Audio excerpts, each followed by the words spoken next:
കൊല്ലം Sasthamkotta ശാസ്താക്ഷേത്രത്തിലെ Arattukadavu tourist കേന്ദ്രമാക്കാനുള്ള നീക്കം അവസാനിപ്പിക്കണമെന്നാവശ്യപ്പെട്ട് ഭക്തജന പ്രതിഷേധം. ക്ഷേത്ര സന്നിധിയിലേക്ക് ഭക്തജനങ്ങൾ നാമജപയാത്ര നടത്തി. ആറാട്ടുകടവിൽ കൊല്ലം ജില്ലാ പഞ്ചായത്ത് അനധികൃത നിർമ്മാണ പ്രവർത്തനങ്ങൾ നടത്തിയതായി പരാതി ഉയർന്നിരുന്നു. പിന്നാലെയാണ് പ്രതിഷേധം ശക്തമായത്.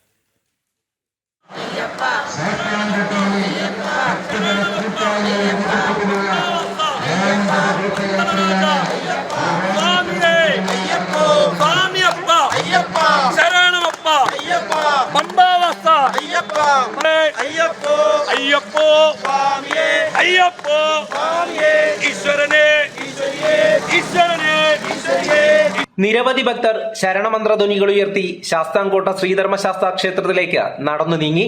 പോലീസ് തടയാൻ ശ്രമിച്ചെങ്കിലും നാമജപവുമായി ഭക്തർ ക്ഷേത്ര സന്നിധിയിലെത്തി.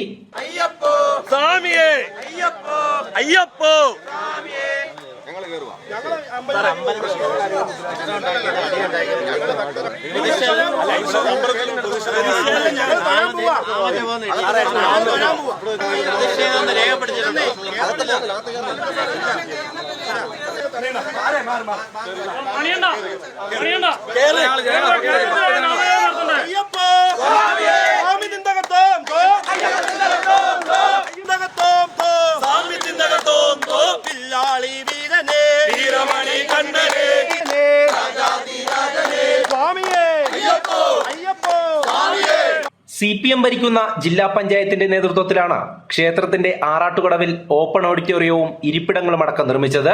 ദേവസ്വം ബോർഡിന്റെ അധീനതയിലുള്ള ക്ഷേത്രവസ്തു കയ്യേറി ആറാട്ടുകടവ് ഒരു ടൂറിസ്റ്റ് കേന്ദ്രമാക്കി മാറ്റിയെന്നാണ് പരാതി. വിഷയത്തിൽ ഭക്തർ കോടതിയെയും സമീപിച്ചിരുന്നു. ശാസ്താംകോട്ട ശ്രീധർമ്മശാസ്താ ക്ഷേത്രത്തിന്റെ തിരുവിതാംകൂർ ദേവസ്വം ബോർഡ് പടികൾ നവീകരിക്കണമെന്ന് ആവശ്യപ്പെട്ടുകൊണ്ട് ഇത് ജില്ലാ പഞ്ചായത്ത് ഏറ്റെടുക്കുകയും പടികളുടെ നവീകരണം, കൽപ്പടവുകളുടെ നവീകരണവുമായി ബന്ധപ്പെട്ട് കൽപ്പടവുകൾ നവീകരിക്കുന്നതിന്റെ മറവിൽ അവിടെ ടൂറിസ്റ്റ് കേന്ദ്രമാക്കിക്കൊണ്ട് പൊതുജനങ്ങൾക്ക് വേണ്ടി പൊതുസ്ഥലമാക്കുവാൻ വേണ്ടിയിട്ടുള്ള തീരുമാനമാണ് ജില്ലാ പഞ്ചായത്തിന്റെയും ജില്ലാ പഞ്ചായത്ത് പ്രസിഡന്റിന്റെയും ഒക്കെ നേതൃത്വത്തിൽ നടന്നു വരുന്നത്. അനധികൃത നിർമ്മാണങ്ങൾ പൊളിച്ചു നീക്കി ആറാട്ടുകടവ് പവിത്രമായി സൂക്ഷിക്കണമെന്നതാണ് ഭക്തരുടെ ആവശ്യം. ക്ഷേത്രവും ക്ഷേത്രാനുബന്ധ വികസനങ്ങൾക്കും ഭക്തജനങ്ങളോ നാട്ടുകാരോ ഒന്നും എതിരല്ല. പക്ഷേ ഇതിന്റെ മറവിൽ മറ്റ് രാഷ്ട്രീയ ദുരുദ്ദേശത്തോടു കൂടിയാണ് നിർമ്മാണം ഒരു വാശി തീർക്കുന്ന രീതിയിലാണ് ഇപ്പം ജില്ലാ പഞ്ചായത്തിന്റെ ഭാഗത്തുനിന്ന് നമുക്ക് കണ്ടുവരുന്നത്.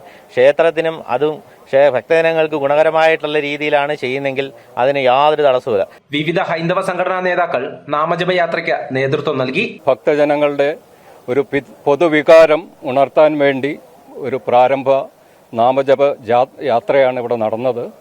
അപ്പോൾ ഇനിയും ഈ പരിപാടികൾക്ക് എതിരായിട്ട് ഭക്തജനങ്ങളുടെ കൂട്ടായ്മ ഇനിയും പ്രത്യക്ഷ സമരങ്ങൾ തുടങ്ങുന്നതായിരിക്കും. അപ്പോൾ അതിനുവേണ്ടിയുള്ള ഒരു പ്രാരംഭ പരിപാടിയായിട്ടാണ് ഇതിനെ കണക്കാക്കേണ്ടത്. ആറാട്ടുകടവിനെ സംരക്ഷിക്കാൻ ദേവസ്വം ബോർഡ് നടപടി സ്വീകരിക്കാത്തതിൽ വലിയ ഭക്തജന രോക്ഷമാണ് ഉയർന്നത്. ഇത് സൂചനയാണെന്നും വരും ദിവസങ്ങളിൽ വലിയ ഭക്തജന പ്രക്ഷോഭം ഉണ്ടാകുമെന്നും ഹൈന്ദവ സംഘടനാ നേതാക്കൾ അറിയിച്ചു. ജനം, കൊല്ലം.